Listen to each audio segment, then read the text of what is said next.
keep beckoning to me.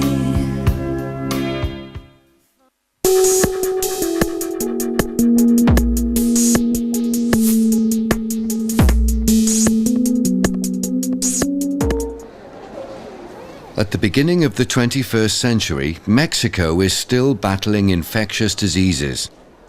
As in many developing countries, malnutrition and alcoholism are common amongst the poor. Cancer, diabetes and heart disease afflict all of the population.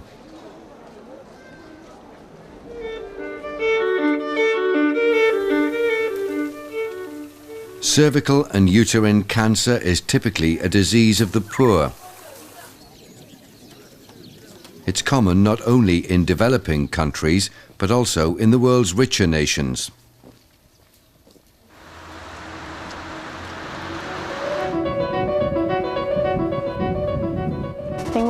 I have 2 young children to look after, and my mother.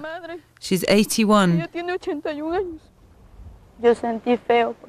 I felt bad because of the children. I have 8 children, plus the youngest girl. They all need me.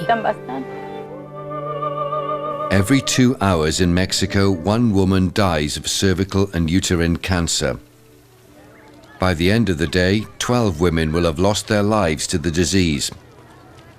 By the end of the month, 380 will have died. And by the end of the year, it'll have killed 4,600 women in Mexico. It's an illness that affects the poorer, less developed members of society. It's the #1 cause of death in women over 25.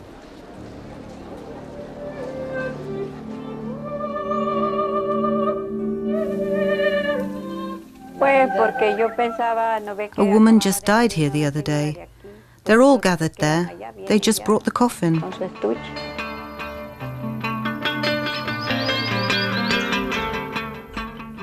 Cervical and uterine cancer is a disease that can take 15 to 20 years to develop, and it can be treated. The high death toll is alarming, especially as current technology allows for its early detection and successful treatment.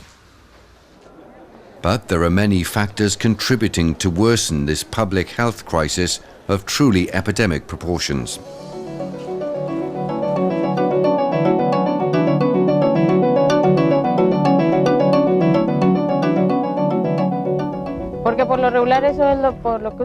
It's because we don't go for checkups. It's embarrassing to be checked by a man. But it needs to be done every year to be on the safe side. The highest death rate from cervical and uterine cancer is found in southeastern Mexico. In the year 2000, the people of Las Choapas, the main village in one of the poorest parts of the state of Veracruz, saw a new project start up, the Veracruz Center for the Prevention of Cancer in Women, Rigoberta Menchu.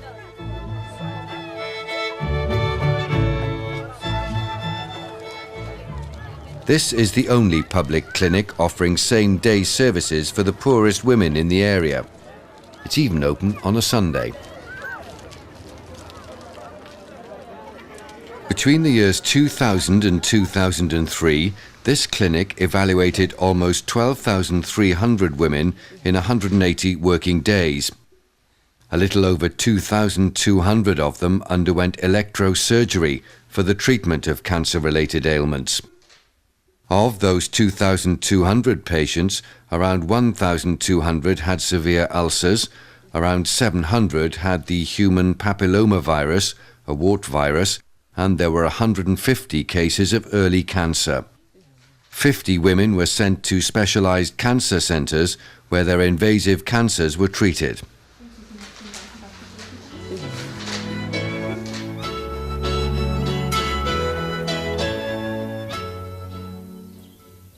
Did you explain it to your children? You told them about it, didn't you? Yes, and they understood. And so far they have helped me a lot.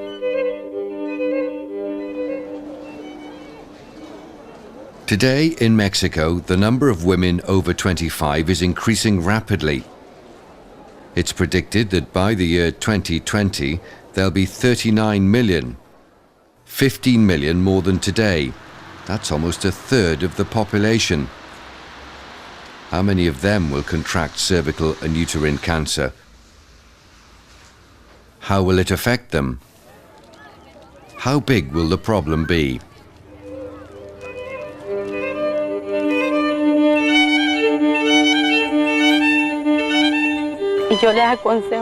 My advice to you is to have a checkup.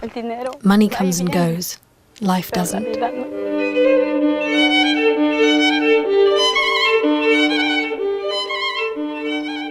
Eradication of cervical cancer is of crucial importance. It's an issue of social justice, gender equality and freedom. The lines of battle have been drawn. Each and every contribution is welcome, because this is a fight for hope, a fight for life.